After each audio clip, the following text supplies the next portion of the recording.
গল্পকথন by Juthi চ্যানেলে আজকে শুনবেন হুমায়ূন আহমেদের লেখা ছোট গল্প সে।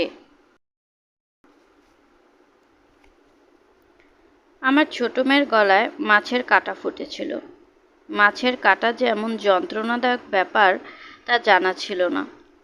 বেচারি ক্রমাগত কাঁদছে, কিছুক্ষণ পর পর বমি করছে, হেঁচকি উঠছে, চোখ মুখ ফুলে একাকার। আমি দিশেহারা হয়ে গেলাম। অনেক ধরনের লৌকিক চিকিৎসা, ভাতের দলা গেলানো, মধু খাওয়ানো, গলায় সেঁক। এক পর্যায়ে আমাদের কাজের মেয়েটি বলল, একটি বিড়াল এনে তার পায়ে ধরলে কাঁটা চলে যাবে। গ্রাম দেশে নাকি এইভাবে গলার কাঁটা দূর করা হয়। বিপদে মানুষের মাথার ঠিক থাকে না। হাতের কাছে বেড়াল থাকলে হয়তোবা বেড়াল চিকিৎসাও করাতাম। ডাক্তারের কথা একবারও মনে হয়নি, কারণ মনে হলেও লাভ হতো না। 48 ঘন্টার হরতাল চলছে, ঢাকা শহর অচল। পুলিশের সঙ্গে জনতার কিছু কিছু খণ্ড সংঘর্ষ হচ্ছে বলেও খবর আসছে। 2টি পেট্রোল পাম্পে নাকি আগুন লাগানো হয়েছে, কয়েকজন মারাও গেছে। শহর ভর্তি গুজব। শোনা যাচ্ছে এরশাদ সরকারের পতন হয়েছে। তিনি তার প্রিয় গল্ফ সেট বিক্রি করে দিয়েছেন। একটা হেলিকপ্টার নাকি বঙ্গভবনে রেডি অবস্থায় আছে। এই অবস্থায় মেয়ে কোলে নিয়ে রাস্তায় নামলাম। মেয়ে একটু পরপর কান্না থামিয়ে জিজ্ঞেস করছে, বাবা আমি কি মরে যাচ্ছি? 7 বছরের মেয়ে এই জাতীয় প্রশ্ন করলে বুক ভেঙে যায়। আমার নিজেরও চোখে পানি এসে গেল।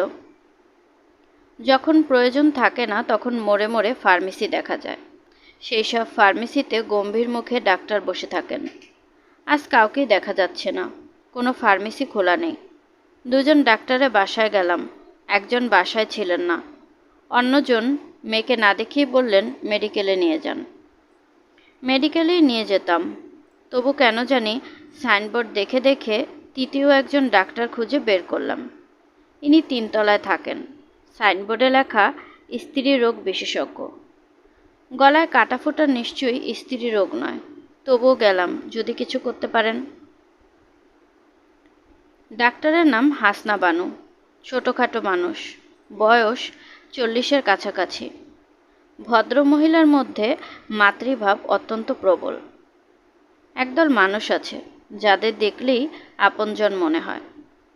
প্রথম দর্শনেই তাকে এরকম মনে হলো। তিনি আমার মেয়েকে চেয়ারে বসিয়ে হা করালেন। গলায় টর্চের আলো ফেলে চিমটা দিয়ে মুহূর্তের মধ্যে 1 ইঞ্চি লম্বা একটা কাঁটা বের করে ফেললেন। অতি কোমল গলায় বললেন, মামনি ব্যথা কমেছে? আমার মেয়ে চুপ করে রইল। সে বোধহয় তখনও ব্যাপারটা বিশ্বাস করতে পারছে না। ডাক্তার হাসনা বানু বললেন, কি মেয়ে আমার সঙ্গে কথা বলবে না? আমার মেয়ে হেসে ফেলল।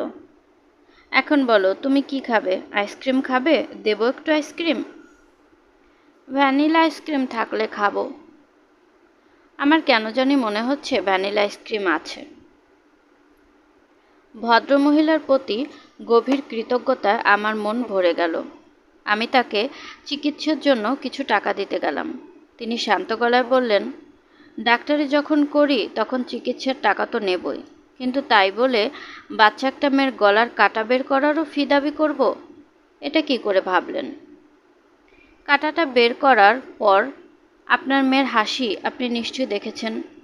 এই হাসির দাম লক্ষ টাকা, তাই না? মিসেস হাসনা বেগমের সঙ্গে এই হচ্ছে আমার পরিচয়ের সূত্র। পরিচয় দীর্ঘস্থায়ী হয়নি।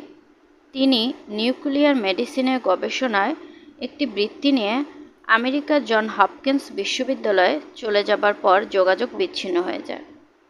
এখন যে গল্পটি বলবো সেটি তার কাছ থেকে শোনা। যেভাবে শুনেছি অবিকল সেইভাবে গল্পটি বলার চেষ্টা করছি।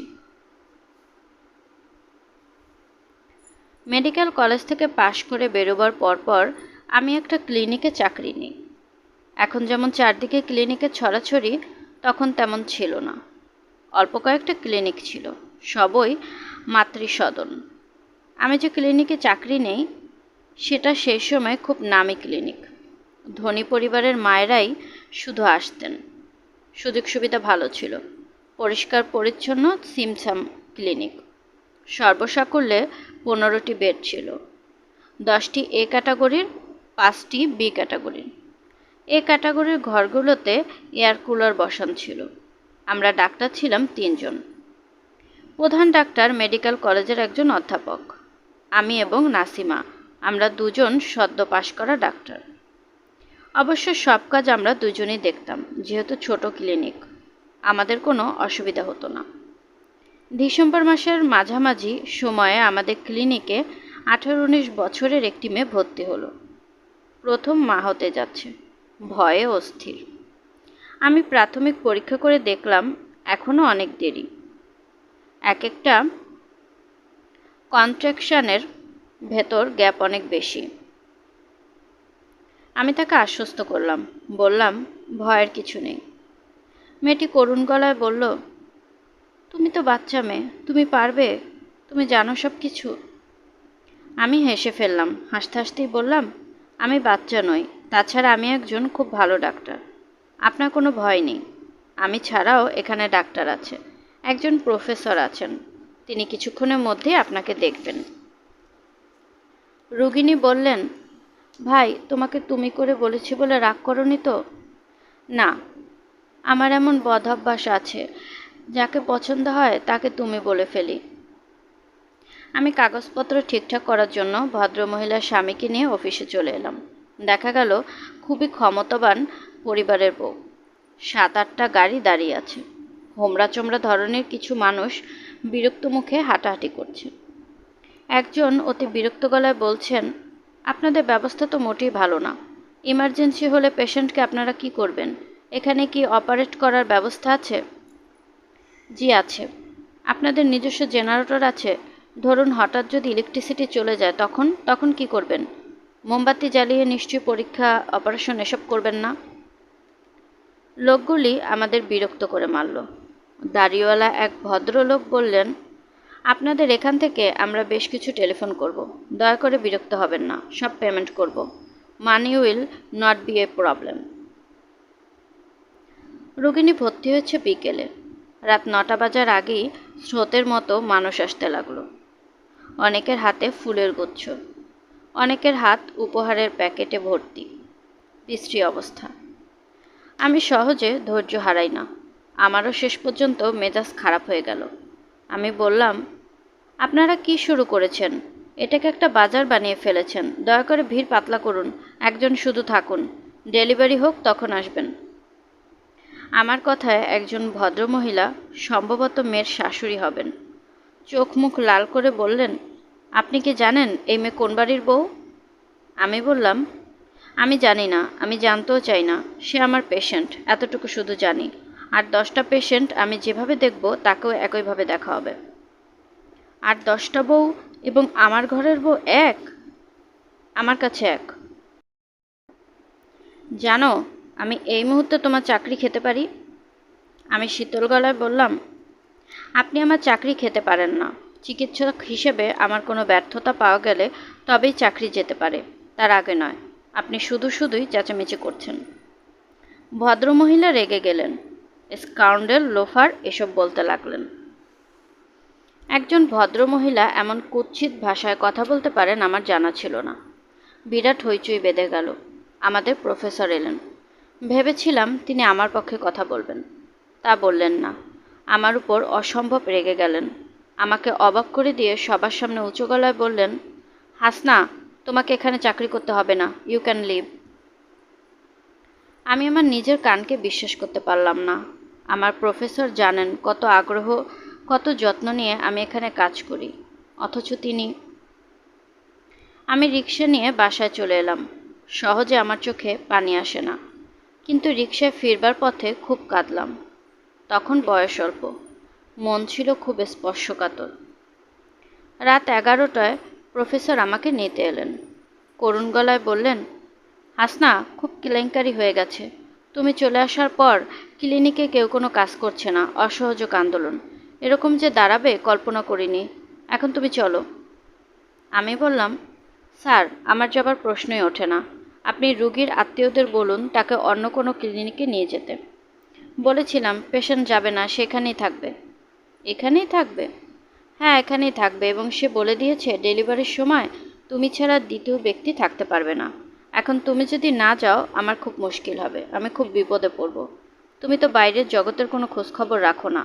যদি রাখতে তাহলে বুঝতে এই মেয়ে কোন পরিবারের মেয়ে। বাংলাদেশের মতো দেশে এরা যা ইচ্ছা করতে পারে। তুমি চলো। স্যার, আমি যাব না, ওরা যা ইচ্ছে করুক। হাসনা, অন্য সব কিছু বাদ দাও, তুমি পেশেন্টের দিকে তাকাও। সে তোমার উপর নির্ভর করে আছে। আমার উপর তোমার রাগটা বড়, না পেশেন্টের প্রতি তোমার দায়িত্ব বড়? আমি শালগায়ে বের হয়ে এলাম। ক্লিনিকে তখন অবস্থার পরিবর্তন হয়েছে। ওয়েটিং রুমে 3 জন শুধু বসে আছে, রোগিণীর কাছে 2 জন। 2জনের একজন রোগিণীর শাশুড়ি।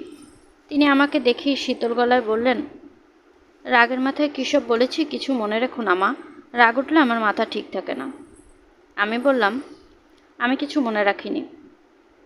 বৌমা তখন থেকে বলছিল সে তোমাকে যেন কি বলতে চায়, তুমি ওর কথাটা শোনো, ও খুব ভয় পেয়েছে। আমি মেয়েটির পাশে এসে দাঁড়ালাম। মেয়েটি ক্ষীণস্বরে বলল, আপনারা ঘর থেকে যান, আমি ওর সঙ্গে একা একা কথা বলবো, আর কেউ যেন না থাকে। ভদ্রমহিলা 2জন নিতান্ত অনিচ্ছার সঙ্গে ঘর ছেড়ে গেলেন। মেয়েটা বলল, ভাই তুমি দরজাটা বন্ধ করে দাও। তার কি দরকার আছে? আছে, তুমি লক করো, তোমার সঙ্গে আমার খুব জরুরি কথা আছে। দরজা বন্ধ করে তুমি আমার পাশে এসে বসো। আমি তাই করলাম। কন্ট্রাকশনের সময় কমে এসেছে। ব্যথার ধকল সামলাতে মেয়েটির খুব কষ্ট হচ্ছে। তার গলার স্বর পাল্টে গেছে। মনে হচ্ছে সে অনেক দূর থেকে কথা বলছে। সে আমার হাত ধরে বলল, ভাই তোমার কি রাগ কমেছে? হ্যাঁ, কমেছে। তুমি আমার গায়ে হাত দিয়ে বলো যে তোমার রাগ কমেছে। আমি তার কপালে হাত রেখে বললাম, আমার রাগ কমেছে। আমি তোমাকে তুমি তুমি করে বলছি বলে রাগ করছো না তো? তুমি নিশ্চয়ই বয়সে আমার বড়। আমি মোটেই রাগ করিনি।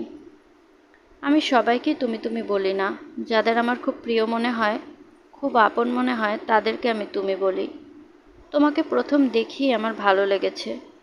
তুমিও কিন্তু আমাকে তুমি বলবে। কথা বলতে তোমার কষ্ট হচ্ছে, তুমি বরং চুপ করে থাকো, বড় বড় করে নিঃশ্বাস নাও। আমার মনে হয় তোমার প্লাসেন্টা ভাঙতে শুরু করেছে। আর কত দেরি? এখনো দেরি আছে, রাত 3টার আগে কিছু হবে না। রাত 3টা পর্যন্ত তোমাকে কষ্ট করতে হবে। এখন কটা বাজে? 12টা 21। মনে হচ্ছে ঘড়ি চলছেই না। আমি উঠে দাঁড়ালাম। কিছু রুটিন কাজ আছে, এগুলি সারতে হবে।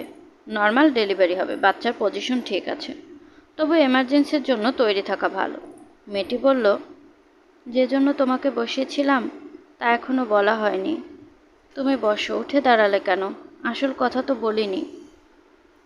আমি বসলাম। মেয়েটি ফিসফিস করে বলল, ওরা আমার বাচ্চাটা মেরে ফেলবে।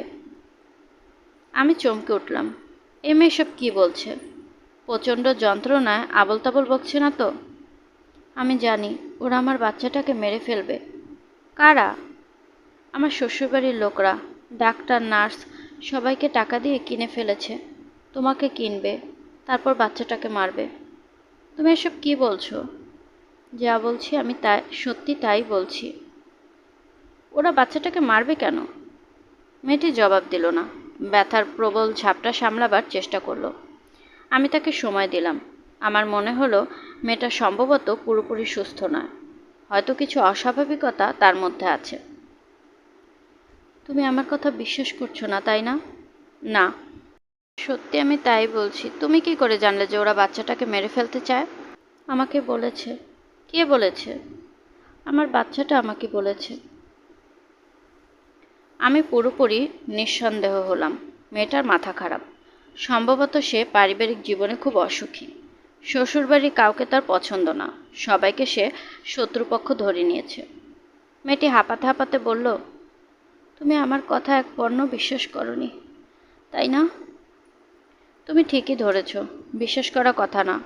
তোমার বাচ্চা তোমাকে কি করে বলবে? ও আমাকে স্বপ্নে বলেছে, একবার না অসংখ্যবার বলেছে। স্বপ্নে বলেছে? হ্যাঁ, স্বপ্নে। গতকাল শেষ রাতেও স্বপ্ন দেখেছি। কি দেখেছো? দেখলাম আমার বাচ্চাটা আমাকে বলছে, মা, সবাই মিলে আমাকে মেরে ফেলবে, সবাই যুক্তি করে আমাকে মারবে, মা, আমি কি করি? বলতে বলতে মেয়েটি থরথর করে কাঁপতে লাগলো। আমি তাকে বললাম, প্রথমবার যেসব মায়েরা কনসিভ করে তাদের প্রায় সবাই ভয়ঙ্কর সব স্বপ্ন দেখে, যেমন তারা মারা যাচ্ছে, মৃত বাচ্চা হচ্ছে, এইসব। এর কোনো মানে নেই। মেয়েরা সেই সময় খুব আতঙ্কগ্রস্ত থাকে বলেই এরকম স্বপ্ন দেখে। আমি জানি আমি যে স্বপ্নে দেখেছি তাই হবে। আমার স্বপ্ন অন্য মেয়েদের স্বপ্নের মতো না। সবাই যুক্তি করে আমার ছেলেটাকে মারবে। আমি হাসতে হাসতে বললাম, তোমার কোলে যখন ফুটফুটে একটা বাচ্চা দিয়ে দেব, তখন তুমি বুঝবে যে কত মিথ্যা সন্দেহ তোমার মধ্যে ছিল। মেয়েটার চোখ চিকচিক করতে লাগলো। সে গাঢ় স্বরে বলল, সত্যি তুমি তাই করবে? অবশ্যই। তাহলে তুমি প্রতিজ্ঞা করো, কোরআন শরীফ ছুঁয়ে বলো তুমি বাচ্চাটাকে মারবে না। ওরা যখন মারতে চাইবে তুমি মারতে দেবে না, তুমি ফেরাবে। একটা শিশুকে আমি খুন করব, এটা তুমি কি বলছো? তুমি কোরআন শরীফ ছুঁয়ে প্রতিজ্ঞা করো। প্রতিজ্ঞার কোনো দরকার নেই। দরকার না থাকুক, তুমি প্রতিজ্ঞা করো। কোরআন শরীফ এখানে কোথায় পাবো? আমার সঙ্গে আছে, আমার ওই কালো ব্যাগটার ভেতর, আমি নিয়ে এসেছি। রোগীকে শান্ত করবার জন্যই প্রতিজ্ঞা করতে হলো। রোগী শান্ত হলো না, তার অস্থিরতা আরও বেড়ে গেল। সে চাপা গলায় বলল, আমি জানি তুমি প্রতিজ্ঞা রাখতে পারবে না। যদি না রাখো তাহলে আমার অভিশাপ লাগবে। আমি তোমাকে একটা কঠিন অভিশাপ দিচ্ছি। মেয়েটি সত্যি সত্যি একটি কঠিন অভিশাপ দিয়ে বসলো। মেয়েটার মাথার যে ঠিক নেই, সে যে অসুস্থ, এই মেয়ে তার আরেকটি প্রমাণ দিল। তবে তার এই অসুস্থতা, এই মানসিক যন্ত্রণা দীর্ঘস্থায়ী হবে না। একটি হাসি খুশি শিশু তার সমস্ত কষ্ট ভুলিয়ে দেবে। সব কিছু ঠিকঠাক মতোই চলছিল। রাত 2টায় বাইরে দুজন পুরুষ ডাক্তার এলেন। ডেলিভারির সময় এরা থাকবেন। এদের মধ্যে একজন আমার পরিচিত, ডাক্তার সেন, বড় ডাক্তার এবং ভালো ডাক্তার। আমাদের রোগিনী নতুন ডাক্তার দুজন দেখেই আতঙ্কে ফ্যাকাশে হয়ে গেল।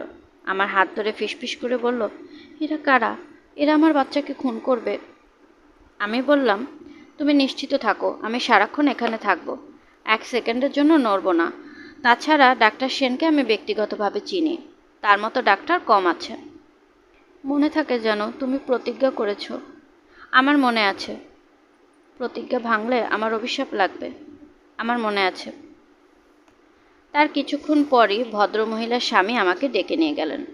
খুবই অল্প বয়স্ক একজন যুবক। তাকে বেশ ভদ্র ও বিনয়ী মনে হলো। তবে যে কোনো কারণেই হোক তাকে বেশ ভীত বলে মনে হচ্ছিল।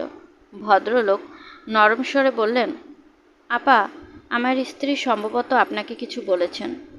আপনি ওর কথায় কিছু মনে করবেন না। ও এসব কেন বলছে কিছু বুঝতে পারছি না। আমাদের বাচ্চাটা সংসারে প্রথম সন্তান।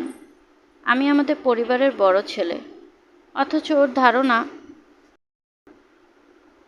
আমি ভদ্রলোককে আশ্বস্ত করবার জন্য বললাম, আপনি এসব নিয়ে মোটেই মাথা ঘামাবেন না। সব ঠিকঠাক আছে তো আপা? সব ঠিক আছে। সিজারিয়ান লাগবে না? না, নর্মাল ডেলিভারি হবে। তাছাড়া ডাক্তার সেন এসেছেন, উনি খুবই বড় ডাক্তার এবং হাইলি স্কিল্ড। তাহলে আপনি বলছেন সব ঠিকঠাক হবে? হ্যাঁ। রাত 3টার পর থেকে দেখা গেল সব কেমন বেঠিক চলছে। বাচ্চা নেমে এসেছে বার্থ চ্যানেলের মুখে। এই সময় ডাক্তার সেন বললেন, বাচ্চার পজিশন তো ঠিক নেই, মাথা উপরের দিকে।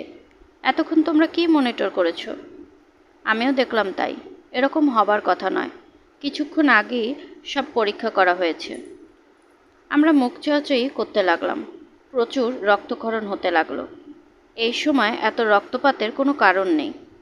টকটকে লাল রক্তের রক্ত, যা ধমনী থেকে আসছে। সমস্যাটা কোথায়? ব্লাড কোরস ম্যাচিং করা হয়েছে। রক্ত দেওয়া শুরু হলো, কিন্তু এটা সমস্যার কোনো সমাধান নয়। মনে হলো রোগিণী বাইরের রক্ত ঠিক গ্রহণ করতে পারছে না। ডাক্তার সেন গম্ভীর গলায় বললেন, সামথিং ইজ ভেরি রং। আমাদের সবার গা দিয়ে শীতল স্রোত বয়ে গেল। ডাক্তার এসব কী বলছেন? কিছুক্ষণের মধ্যেই দ্বিতীয় সমস্যা দেখা দিল।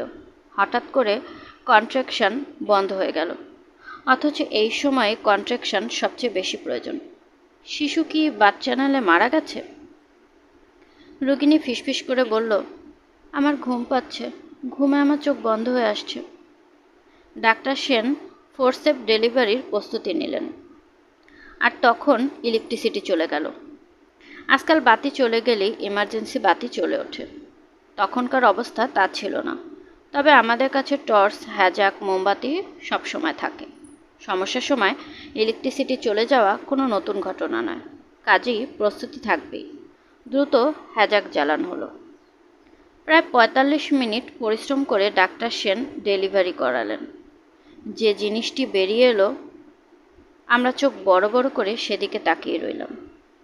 কুৎসিত কদাকার একটা কিছু, যার দিকে তাকান যায় না। এ আর যাই হোক, মানব শিশু নয়। চেনা জানা পৃথিবীর সঙ্গে তার কোনো যোগ নেই। ঘন কৃষ্ণবর্ণের একতাল মাংসপিণ্ড। এর থেকে হাতির সুরের মতো ৮-১০টি সুর বেরিয়ে এসেছে। সুরগুলো বড় হচ্ছে এবং ছোট হচ্ছে। তালে তালে মাংসপিণ্ডটিও বড় হচ্ছে, ছোট হচ্ছে। মানব শিশুর সঙ্গে এর একটিমাত্র মিল, এই জিনিসটিরও দুটি বড় বড় চোখ আছে। চোখ ঘুরিয়ে ঘুরিয়ে সে দেখছে চারদিকে পৃথিবী। চোখ দুটি সুন্দর, কাজল টানা। ডাক্তার সেন হতভম্ব গলায় বললেন, what is this, what is this? Forceps দিয়ে ধরা জন্তুটাকে তিনি মাটিতে ফেলে দিলেন। মেঝেতে সে কিলবিল করতে লাগলো। মনে হচ্ছে সুরগুলিকে পায়ের মতো ব্যবহার করে সে এগুতে যাচ্ছে। আমার সঙ্গে সহকর্মী হঠাৎ পেটে হাত দিয়ে বমি করতে শুরু করলো। আমাদের পরম সৌভাগ্য যে রোগিণীর জ্ঞান নেই।